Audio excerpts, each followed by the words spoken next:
En fin, bienvenidos a todos. Debe ser que hoy no hay partido del Madrid de Champions, porque veo que está la sala perfectamente llena. No te creas que suele ocurrir tantas veces. Debe ser que el autor es bueno y el libro debe ser bastante mejor. ¿Por qué? Porque leyendo algo de comandos españoles y que empiece por encamisadas de inicio, ya no, nos tira estupendamente bien. Tú sigue, tío. Es que aquí lo de los extras, que acostumbrado a los dos profesores, lo raro es que no nos haya preguntado si utiliza el boli rojo o el boli azul, que suele ser una de las preguntas muy habituales. En fin, Santiago nos viene a presentar en esta ocasión pues, un libro titulado Comandos Españoles. Supongo que todos los aquí presentes lo conoceréis. Para quien no os lo conozca, es licenciado en Filología Hispánica y tiene la desgracia de haber aprobado las oposiciones de la Comunidad de Madrid hace pocos años y disfrutar de tan maravilloso rebaño de boniatos como les mencionaba siempre mi anciano y queridísimo padre.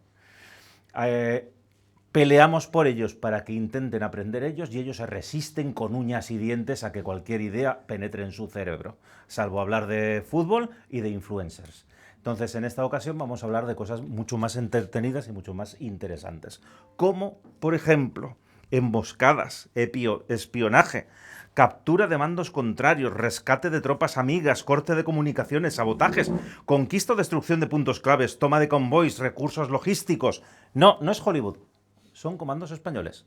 Y Santiago, muchas gracias por haber elegido tercios para presentar la obra y creo que tienes al público rendido a tus pies. Adelante, todo tuyos.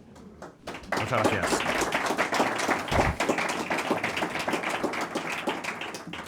En primer lugar, muchas gracias a todos los presentes por un viernes por la tarde venir aquí, que estoy convencido que hay actividades más interesantes como, en fin, estar de viaje, dar una vuelta, echar una siesta, en fin, que la semana es larga, ¿qué le vamos a hacer? Respecto a este librito que tenemos aquí, Comandos Españoles, el tercero en mi haber de los ensayos históricos que he hecho hasta el momento, pues en fin, obras divulgativas pensadas pues en primer lugar para rellenar huecos en la historia, no hacer algo que ya muchos han hecho, intentar ser original con lo difícil que es eso a día de hoy. El primero fue de caballería, el segundo fue de las gestas españolas durante el siglo XVIII, que es el patito feo de nuestra historia, y el que tenemos aquí sobre los comandos españoles, que aunque esta palabra no aparece hasta el siglo XX, yo creo que todos entendemos lo que es un comando, sobre todo a raíz de Hollywood, como comentaba bien mi presentador, películas como Los cañones de Navarone, Los 12 del patíbulo. Es una idea muy atractiva de unos pocos soldados de élite tras las líneas enemigas, pues haciendo todo este tipo de misiones. Neutralizar artillería, capturar mandos contrarios, espionaje, salvar tanto a civiles como a compañeros de armas que han quedado en zona de peligro. Pues tanto cuando me estaba documentando para el libro del siglo XVIII como el de la caballería, me encontré muchos casos que se me quedaron en el tintero porque no pegaban ni en un libro ni en el otro, pero dije, ya llegará el momento de usarlos, pues en este libro de aquí. ¿Qué voy a decir? Aparte de mucha épica, que esto es una escena de Conan el Bárbaro que siempre me gustó mucho de niño y todavía ahora, cuando la única vez que salía el personaje de Arnold Schwarzenegger rezándole a Crom, diciéndole que si realmente existía que le ayudara en aquella batalla porque ese día unos pocos iban a enfrentarse a muchos. Y es exactamente lo que vamos a ver aquí. Lo que ser un comando implica más valor y arrojo incluso que un soldado normal por el hecho de que no vas a estar rodeado de grandes masas amigas. Van a ser unos pocos contra unos muchos. Y bueno, la historia de España y es imposible abarcarla en una conferencia pequeñita, así que he escogido 4 capítulos muy concretos a lo largo de nuestra historia que se ven misiones distintas, pues en fin, para ver una de cal y otra de arena de todo lo que eran los comandos. Para empezar, nos vamos justo cuando está a punto de acabar la Edad Media española. Aquí a estas alturas, ¿cómo vestían? Ya no los guerreros, sino los soldados españoles, llamados así porque, bueno, recibían soldada, que es una de las grandes innovaciones de los reyes católicos, que es pagar a los soldados. No se limitaban a capturar el botín, sino que, en fin, sabían que el Estado iba a cuidar de ellos hasta cierto punto. Esto de aquí, un cuadro muy bueno, que también es la portada de la Batalla de Toro, dibujado las ilustraciones por José Cabrera Peña. Muy bueno el texto y los cuadros, una maravilla. Pues bueno, justo después de la Guerra de Sucesión Castellana, donde se ubica la Batalla de Toro,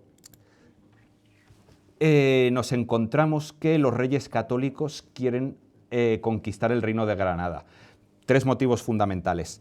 Primero, acabar con esa cruzada que ya llevaba 8 siglos de la Reconquista y que ya por distintas causas había que acabarla. Segundo, precisamente por la Guerra de Sucesión Castellana, estaba la nobleza castellana arisca una con otra. ¿Por qué motivo? En esa guerra civil habían luchado los partidarios de Isabel la Católica contra Juana la Beltraneja. Y para limar asperezas, en vez de que se acordaran de la guerra civil de yo luché contra este tío, lo que se quería hacer era yo luché junto a este tío. Y ese era el objetivo también de la Guerra de Granada. Y tercero, pero no menos importante, en la parte oriental del Mediterráneo estaba el peligro del cada vez mayor imperio otomano y se temía, no sin razón, como luego demostraron las Alpujarras, que se podía usar Granada como una cabeza de puente. Esta que tenemos aquí, dibujada por Alejandro Ferrand, artista surrealista español, que hizo un cuadro a medio camino entre el realismo y el romanticismo, pero muy ilustrativo de esta operación. Consistió en lo siguiente. Aquí, clavando el cartel de Ave María, que ya lo comentaré, tenemos a Hernán Pérez del Pulgar, que era uno de los grandes capitanes de los Reyes Católicos, que ha pasado a la historia como el de las hazañas, pues por los numerosos actos de valor y victoria que aportó a España. Coge a 15 hombres y se van acercando a Granada, allá por el año 1490, cuando queda poco para que la Guerra de Granada acabe. ¿Cómo se hace esta aproximación? Primero por la noche, se van en paralelo al río Darro y se llega hasta el puente de los Curtidores. Van 15 caballeros contando con Pulgar. Se quedan 9 a la salida de Granada vigilando los caballos, que no dejaba de ser el medio por el que iban a volver a líneas amigas los españoles. Y los otros 6, uno de ellos Hernández del Pulgar, se meten en Granada. Van callejeando por las sombras hasta que llegan a la mezquita de Granada, encienden una antorcha, que es justo lo que se ve tanto en este cuadro como en representaciones a posteriori, esto incluso de un álbum de cromos de la historia de España, y clavan en la puerta de la mezquita una proclama, al estilo de lo que haría más adelante Lutero para hablar del protestantismo. El título de este cartel es Ave María y resumidamente el discurso se le dice a la Madre de Jesucristo que no se preocupe, que Granada va a volver a ser pronto cristiana y que ya no se va a llevar los desmanes que todos esos siglos había tenido con los musulmanes. Hasta aquí la operación de infiltración es un éxito. El siguiente paso de la operación es ir a la Alcacería, el mercado de la seda de Granada, para con sustancias incendiarias prenderle fuego y sabotear de manera bastante grave la economía de los nazaríes. El problema, que como en toda buena película tiene que surgir algún obstáculo. Tristán de Montemayor, que era el caballero que tenía que llevar los objetos incendiarios, se empieza a tocar los bolsillos, como cuando nosotros nos dejamos el móvil, vete a saber dónde, se queda horrorizado porque se da cuenta que se los ha dejado delante de la puerta de la mezquita. Tienen los otros caballeros que contener a Pérez del Pulgar porque quiere matarlo allí mismo, por despistado. Diego de Baena, otro de los caballeros que han entrado, más conciliador, dice que no se preocupe, que todo tiene solución menos la muerte, que él se acerca de vuelta a la mezquita y recupera las sustancias inflamables. Hasta ahí la misión va bien, vuelve a la mezquita y cuando está a punto de volver delante de la alcacería se encuentra con un centinela nazarí. Se sorprenden los dos porque prácticamente chocan de bruces, desenvainan espadas, luchan en duelo mortal y vence Diego de Baena, pero el nazarí, con las últimas fuerzas que le quedan, da un grito y da la voz de alarma. Empiezan a encenderse luces por toda la ciudad, empieza a sonar ruido de metal. Diego de Baena acude corriendo con el resto de los infiltrados, dice lo que ha pasado, todos acuerdan en el acto abortar la misión. vuelven corriendo hacia el puente de los Curtidores, cae en un foso de piedra otro de los caballeros, en este caso Jerónimo de Aguilera, no confundir con el traductor de Hernán Cortés, Jerónimo de Aguilar. Dice que por favor que lo maten allí mismo estando en el foso para que no lo martiricen los musulmanes. Del Pulgar, que no las tenía todas consigo esa noche porque ya estaba de mala uva, quería acceder a matarlo. Sus compañeros dicen que Nanay de la China, con una lanza, consiguen hacer que tenga apoyo, lo sacan, vuelven corriendo al río Darro y vuelven a las líneas amigas. La primera parte de esta misión, que era guerra psicológica, funciona muy bien. Primero, porque a los nazaríes se les hunde el alma de ver que había tropas enemigas que podían circular con impunidad por su capital, y segundo, a los cristianos les sube mucho la moral. La misión de sabotaje de la Alcacería no pudo hacerse, pero a la larga tampoco importa porque ya la guerra dura poco menos de un año más y ya finalmente el 2 de enero termina la Reconquista. Damos un salto ahora al siglo XVI, ya en pleno Renacimiento, con el emperador Carlos I de España y V de Alemania, y a las guerras de Italia. Cuando termina la Reconquista en 1492, a los españoles poquito le dura la paz. Se enteran en 1494 que están los franceses que quieren hacerse con Nápoles. No se podía prescindir de Nápoles de ninguna manera porque era parte inequívoca de la corona aragonesa, así que con el gran capitán marchan los españoles allí. Durante todo lo que es el principio del siglo XVI van a estar los españoles combatiendo en Italia. Primero en Nápoles y ahora en la época que vamos a ver en los años 20 en Lombardía. ¿Por qué era muy importante Lombardía, el milanesado? Primero, porque era tierra muy fértil, que eso siempre para alimentar a los súbditos de uno está bien. Y segundo, porque era la llave de entrada a los distintos territorios italianos. En aquel momento era la Italia de los condottieros, muchos estados pequeños, señores de la guerra que llegaban un día a la cima del poder y al día siguiente la rueda del destino los aplastaba. Y en este caso, Lombardía estaba regida por la dinastía de los Sforza, y los Sforza eran aliados de España, así que había que defenderlos de las acometidas de Francia, en este caso del bon vivant de Francisco I de Francia. La campaña de 1524 empieza muy bien para los españoles, ya con un par de años antes la victoria de Bicoca, que a raíz de esa palabra, bueno, se convirtió Bicoca en España aquí en significado de ganga, algo muy bueno que se gana por muy poco. Empieza la campaña muy bien para los españoles porque se entra en Francia sin mucho problema, se llega a conquistar Toulon. El problema, no se esperaban los españoles que contraatacaran a los franceses con el ímpetu que lo hicieron, se ponen a debatir y dicen que lo mejor es perder las conquistas para salvar a cuantos más soldados se pueda, volver a Italia y el soldado que sobrevive siempre puede combatir otro día. Vuelven corriendo a Milán y a los alrededores, entran los franceses en tromba, conquistan Milán, la capital, en unos pocos días, y los españoles están repartidos por varios castillos y plazas fuertes. Una de ellas, Pavía, que ahora veremos lo que pasa con Pavía. Francisco I quiere conquistar todo el norte de Italia para luego facilitar tanto hacerse con Nápoles como sublevar a Génova contra los españoles. No va a conseguir ni sublevar a los genoveses, que se muestran leales a España, y en Nápoles es rechazado, pero sigue estando en el norte de Italia. Pavía han conseguido refugiarse en ella 6.000 soldados imperiales entre soldados españoles y, perdón por mirar mal el alemán, Landsknechts alemanes. Aquí en la imagen que tengo, precisamente de un libro muy bueno de Pavía, 1525, de Mario Gravier, ilustrado por el también genial dibujante Ángel García Pinto, tenemos los soldados españoles de la época. Todavía no está el nombre de tercios, pero ya casi son los tercios. Ya están los piqueros, los rodeleros y los arcabuceros. La situación española en Pavía no es muy halagüeña. 6.000 imperiales contra 30.000 franceses.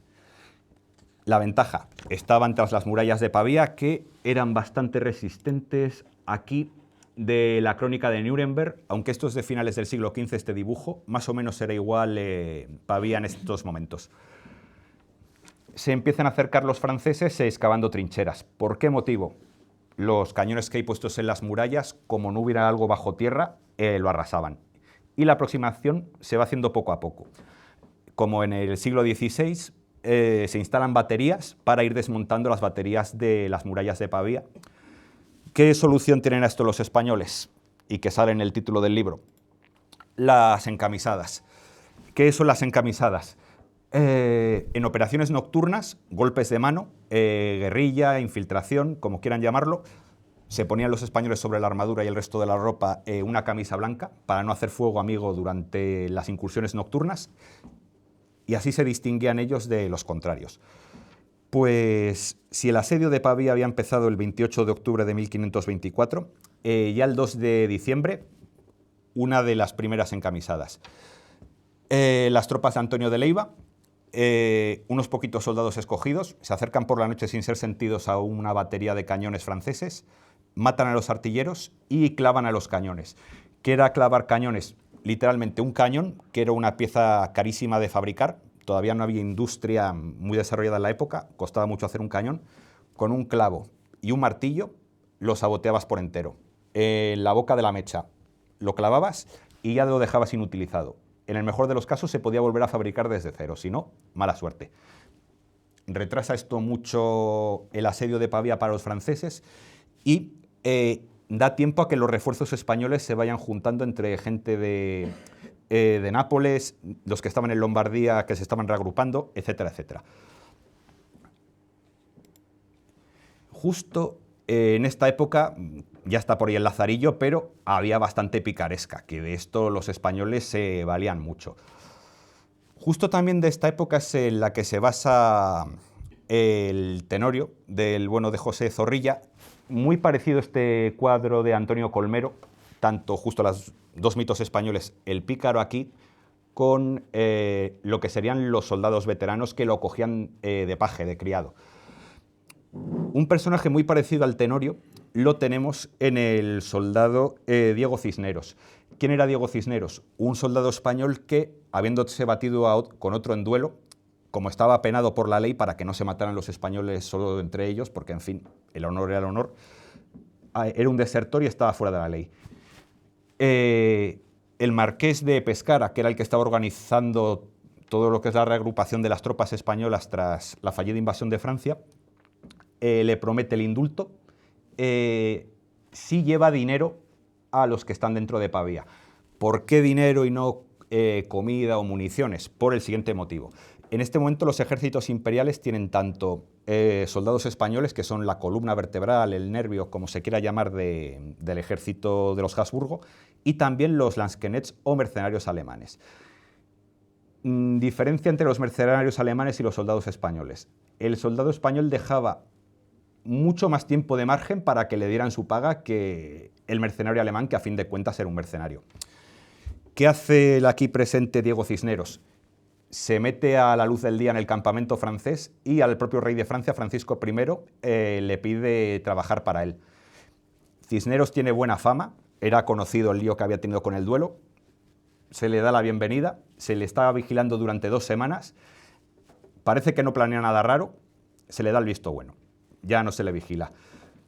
Entran 2 labriegos hortelanos lombardos y se ponen a vender abrigos a los soldados franceses. Nada raro porque era invierno y había nevado, hacía un frío que pelaba.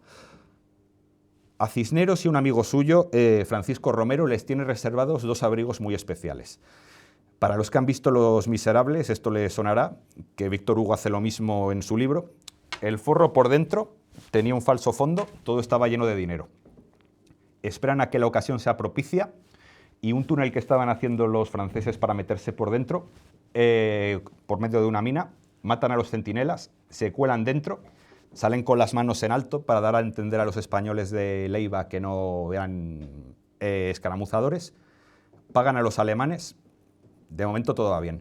De hecho, es que incluso los alemanes exigían tanto el dinero que Antonio de Leiva tuvo que suplicarles a los propios soldados españoles que dieran su dinero a los alemanes para que no se les sublevaran, y lo hacen con bastante humildad, hasta el punto de que Leiva era un padre para los soldados y Leiva incluso los veía al final como sus hijos. Aquí que me estoy adelantando, perdón, volvemos a los soldados. Vale, Otras argucias que hicieron los españoles para ayudar a los que estaban sitiados en Pavía. Francisco del Arco y un escuadrón de caballería ligera, con una sangre fría tremenda, entran en el campamento francés cantando canciones francesas. Todo el mundo les recibe con aplausos pensando que son refuerzos galos. ¿Cuál no sería la sorpresa de Francisco I cuando ve que no paran en los establos, sino que siguen adelantando y se meten corriendo en la ciudad? ¿Qué llevaba la caballería ligera española? Las alforjas cargadas de pólvora, hasta el punto que habían disparado tanto los arcabuceros y los cañones que estaban a punto de quedarse sin munición. Un poquito antes ya de que llegue todo el ejército español del Marqués de Pescara para socorrer Pavía, otra encamisada, muy importante porque va a privarles de muchos soldados a los franceses. Hemos dicho que esta es la Italia de los condottieros. Pues en este caso, uno de los señores de la guerra, en este caso del clan Medici, Giovanni Medici, de Piacenza, durante una encamisada van buscando los españoles encamisados su tienda de campaña, no lo matan, pero lo dejan muy mal herido, hasta el punto que el señor Giovanni ya no quiere saber nada más de la guerra contra los españoles y él y sus hombres se vuelven a Piacenza. Esto deja el siguiente saldo en el campo de batalla. De los 6.000 españoles atrincherados en Pavía quedan 5.000. De los 30.000 franceses ahora mismo ante Pavía solo quedan 22.000, perdón, y llegan con el Marqués de Pescara otros 20.000 soldados. Pasan los franceses de ser los sitiadores a los sitiados. Un poco más adelante, el 24 de febrero, se produce la batalla de Pavía, que, como muy bien reza el libro de esta ilustración, es la tumba de la nobleza francesa. Se impone frente al caballero pesado que había ganado la Guerra de los 100 años, el infante ligero con arcabuz, con armas de fuego portátiles, y masacre que no tiene este otro nombre porque mueren 500.000 de españoles frente a, según sean las cifras de los historiadores bien más moderadas, 4.000 franceses o las más extremas, 13.000. Pero aquello es una escabechina impresionante, incluso el rey de Francia acaba capturado. Damos un salto de bastantes años y ya en el siglo XVIII, la Ilustración, con Carlos III, asistimos a la Guerra de Independencia de Estados Unidos. Bueno, tras la Guerra de los 7 años o Guerra Franco-India, según sean americano o europeo a quien le preguntes por la guerra, las 13 colonias están cada vez más tensas con la metrópoli de Londres. ¿Por qué motivo? El ejército colonial lo tienen que sostener ellos y otras cargas fiscales, pero sin tener representación en el Parlamento. Acaba pasando en lo del motín del té, las casacas rojas, etcétera, etcétera, y en 1775 ya es un punto de no retorno y ya hay guerra definitiva entre las 13 colonias y la metrópoli. Francia en un principio se anima mucho y ya empieza, aún sin tener dinero, que luego eso va a provocar la Revolución Francesa por la quiebra de Francia, manda soldados allí, tanto para vengarse de Inglaterra como porque los ilustrados franceses se veían muy reflejados en los intelectuales americanos. España al principio está entre dos tierras. ¿Por qué motivo? Quiere hacerle la Pascua a los ingleses, pero no puede hacerlo abiertamente porque sentaría muy mal precedente ante todos los hispanoamericanos de apoyar a los súbditos que están en franca rebelión contra su rey. ¿Qué se hace? Al principio de tapadillo se le pasa ayuda material a los estadounidenses. Rifles, munición, dinero y, muy importante para el principio de la guerra, en invierno, mantas. Sin esas mantas, el ejército de Washington, cuando estaba en el Delaware, hubieran muerto de frío, pero así, tal cual. ¿Qué ocurre? A partir de 1799 España se ve obligada a meterse en la guerra sí o sí. ¿Por qué motivo? La inteligencia británica estaba convencida que en Nicaragua había un estrecho secreto por el que se podía llegar muy rápidamente al Pacífico o al Caribe, según por donde vinieras. Vuelven a intentarlo con un oficial jovencito que se llama Horatio Nelson, que seguro que a alguno de ustedes le suena. En este momento a España no le queda otra que intervenir porque ya es actitud defensiva y está legitimada a meterse en la guerra. Llega en la información de la guerra antes a los españoles en América que a los ingleses, y Bernardo de Gálvez, que afortunadamente ya ha recuperado todo el prestigio que merecía, hace una campaña relámpago por el sur de los Estados Unidos en lo que hoy es Luisiana. Baton Rouge, Manchac, Movila los captura muy rápido en golpes de mano, muchas veces por sorpresa. Mientras está al sur, en lo que es la costa del Golfo de México, Gálvez, los ingleses no se quedan quietos si quieren contraatacar. En la parte del norte del Mississippi está San Luis. Los casacas rojas, junto a sus aliados indios, atacan esta población jovencita. Son el doble que los españoles, pero los españoles tienen la ventaja de que, como están defendiendo trincheras, queda la ventaja numérica igualada y expulsan tanto a los indios como a los ingleses. ¿Qué ocurre? En el norte de Mississippi, los españoles saben que están en una posición muy vulnerable porque, como llega un ataque inglés desde el norte, desde Canadá, un poco más fuerte, los derriban. ¿Qué hacen? Preparan una operación de asalto a Saint Joseph. Vamos a ver. Saint Joseph, muy cerca del lago Michigan, por aquí, distaba lo que serían actualmente con carretera actual, un poco más de 500 kilómetros desde San Luis. El problema, en esa época no hay carreteras, los caminos están en mucho peor estado, tienen que dar una vuelta y estamos hablando de un viaje de 800 kilómetros en invierno en el centro de Estados Unidos, con todo lo que ello implica. Esta misión, 60 hispano-franceses, porque en fin, Luisiana antes había sido francesa, junto a 40 aliados indios, en este caso es un trabalenguas, tengo que leerlo, perdón, de las tribus Ottawa y Potawatomi. Les iban a hacer de guías, tenía la ventaja de que eran cazadores muy hábiles, si pasaba algo con la expedición, los españoles no se iban a morir de hambre. Aquí, en este caso, una recreación del uniforme del regimiento fijo de Luisiana, de los españoles. Los primeros 320 kilómetros de este periplo son relativamente cómodos pese al invierno. ¿Por qué motivo? Pueden remontar los españoles, ya me saldrá, tanto el río Illinois como el Mississippi, y hasta cierto punto el viaje es relativamente cómodo. El problema es cuando estos ríos, ya del frío que hace, están congelados y la nieve y el frío no lo permiten. A partir de ahí, los 500 kilómetros que quedan tienen que hacerse a pie. La operación, pese a haberse hecho con relativamente pronto, estaba muy bien organizada y los españoles llevaban en las mochilas muchísimos pertrechos.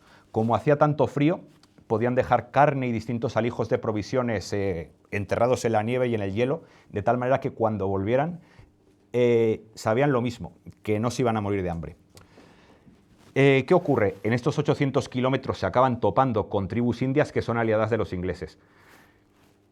Serían aliados de los ingleses estos indios, pero mucha amistad no debía de haber, porque cuando empiezan a hablar con los españoles en contactos diplomáticos, los indios, aliados de los ingleses, se avienen a traicionar a los ingleses a cambio de que la mitad del botín que obtengan los españoles se lo den a ellos.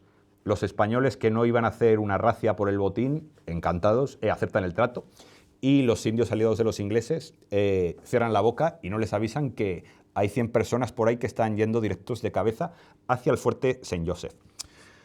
Este periplo, esta expedición, empieza el 2 de enero de 1781, justo después de Año Nuevo.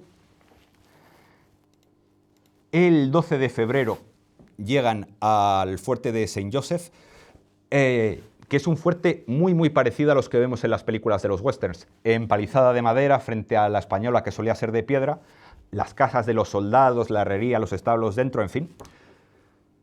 Los ingleses, lo último que se esperaban en esa noche es que españoles que estaban a 800 kilómetros de distancia les aparecieran de repente, y por eso ni entre los españoles ni los ingleses hay ninguna baja, ningún muerto. Los capturan en el acto, duermen esa noche los españoles bajo raso, que les llevaba haciendo falta mes y pico, reclaman el norte de Mississippi para España, queman el fuerte, todo lo aprovechable en armas, municiones, provisiones se lo dan a sus ahora aliados indios, y con los casacas rojas capturados vuelven hacia San Luis. En San Luis, vamos a ver si no me equivoco, llegan el 6 de marzo Y bueno, recibidos como héroes, Eugenio Purré, que era el capitán de la expedición, y el resto de las tropas. Y esta expedición tiene dos consecuencias. A corto plazo, los mandos ingleses que están en Canadá se pegan un buen susto porque no se esperaban que hubiera tal potencia española, que no la había, en el norte del Mississippi, y a partir de ahí el resto de la guerra se mantienen a la defensiva. De tal manera que esos soldados no pueden ir luego a las 13 colonias tampoco para reforzar a los que están luchando junto a Cornwallis, etcétera, etcétera. Y a medio largo plazo, esta victoria tiene un peso político muy importante, porque Estados Unidos, pese a que España le había brindado gran ayuda para independizarse, prácticamente en cuanto George Washington, que había combatido justo a los españoles, deja el poder, los nuevos presidentes, donde dije Diego, digo, y quieren invadir las posesiones españolas. ¿Qué ocurre? Políticamente, gracias a esta victoria, se suponía que el Mississippi es lo que dividía la zona angla de la zona hispana. Damos ahora el salto más grande de estos 4 casos que he escogido y nos vamos, si venimos de América, vamos ahora a África. Concretamente vamos al territorio de Ifni. ¿Qué era Ifni? Un territorio que todavía a día de hoy está delante de las Islas Canarias. ¿Cómo había obtenido Ifni España?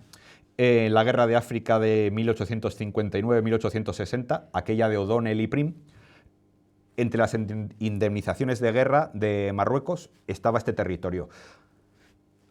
A España realmente en aquellas latitudes se le había perdido muy poco y en un principio, en el siglo XIX, Ifni no se explota en absoluto. En el siglo XX sí, ¿por qué motivo? Ifni es un caladero pesquero importantísimo y para alimentar, en este caso a España, una población cada vez mayor y número, venía muy bien.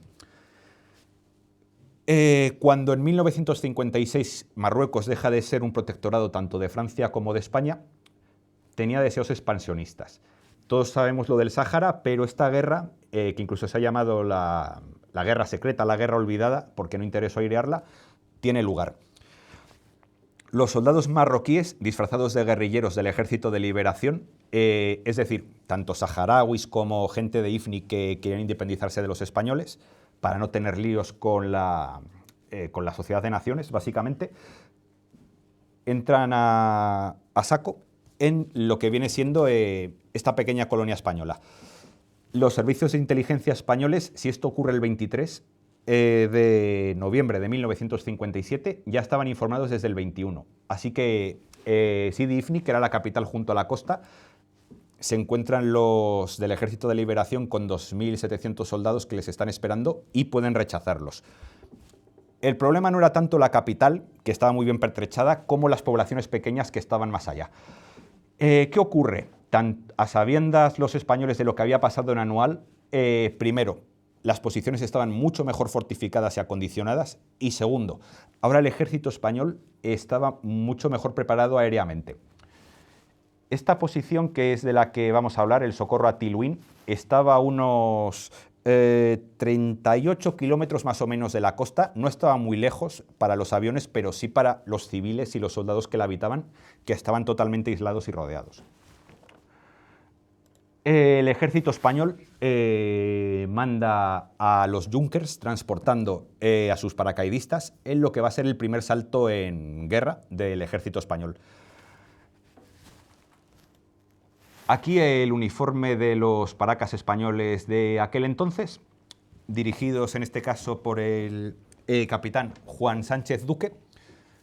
Van 15 escuadras, en total 75 hombres, se lanzan desde los Junkers, salvo 8, todos aterrizan en el sitio que tenían que aterrizar. 8, entre ellos curiosamente el capitán, por los vientos, nervios, etcétera, etcétera, aterrizan 2 kilómetros más lejos. Esto, que en principio podía haber sido un error que les hubiera costado muy caro, a todos los miembros del Ejército de Liberación que están rodeando Tililuín entran en pánico y salen corriendo. ¿Por qué motivo? Se piensan que están los españoles tirando paracaidistas delante y paracaidistas detrás para envolverles. No quieren saber nada los marroquíes y salen corriendo. Entre grandes vivas, entran los paracaidistas españoles en Tililuín y ya empiezan a actuar en defensa de la guarnición. Había un aduar cerca desde el que las casas y los parapetos tenían los marroquíes excelentes puestos de francotiradores. Se acercan y tras duro combate, con granadas y, en fin, proyectiles incendiarios, prenden fuego al aduar de tal manera que esa posición ya no la pueden usar en contra de los españoles. Más problemas que se encuentran este dispositivo de rescate. A ver si... de Tilwin había dos posiciones que habían tomado los marroquíes y el rescate lo comprometía mucho. Por un lado, el aeródromo lo habían tomado. Por ahí ya no estaban los marroquíes, pero había fundadas sospechas de que habían puesto minas antipersona, de tal manera que los Junkers no podían descender y recuperar a los civiles. El rescate iba a tener que ser por tierra. Segundo problema, en el hospital de Tilwin, en los combates, los del Ejército de Liberación se habían hecho con el hospital y lo estaban usando pues, para disparar contra civiles y soldados muy cerca. ¿Qué hacen los españoles? Matan dos pájaros de un tiro. Había una caja con dinamita que, en fin, la dinamita empieza a ser realmente volátil a partir de 30 grados y en Marruecos, pues, aún en invierno, podía hacer bastante calor. ¿Qué hacen?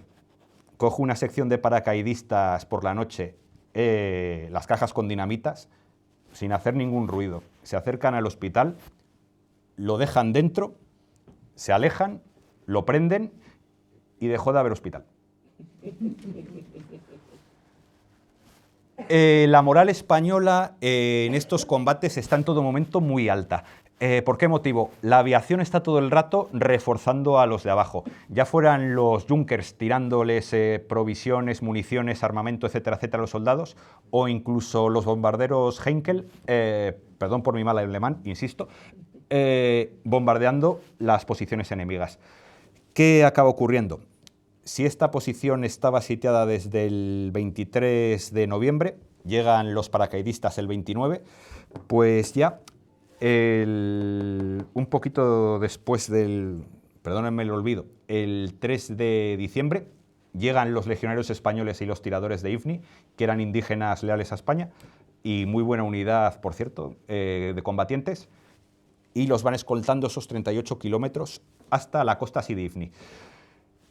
Se acepta que se ha perdido toda la colonia, salvo la ciudad costera, que era realmente lo importante, porque así se podía reclamar territorialmente las aguas, y durante más de una década esa ciudad todavía formará parte de España. Lo que pasa es que ya no como colonia, sino como provincia, porque los alrededores de esa ciudad y la propia ciudad, como había pasado con los virreinatos americanos, ya pasan a tener exactamente los mismos derechos y obligaciones que el español promedio. A modo de curiosidad, en estas luchas estrena, si no me equivoco mucho, los españoles el fusil hispano-alemán ZETME, que de los mejores en cuanto a calidad de disparo, etcétera, etcétera, que ha tenido nuestro ejército. Pues espero que les haya gustado la presentación, que se les haya hecho amena. Y si tienen alguna duda, cuestión, yo se la intento resolver con mucho gusto. Muchas gracias.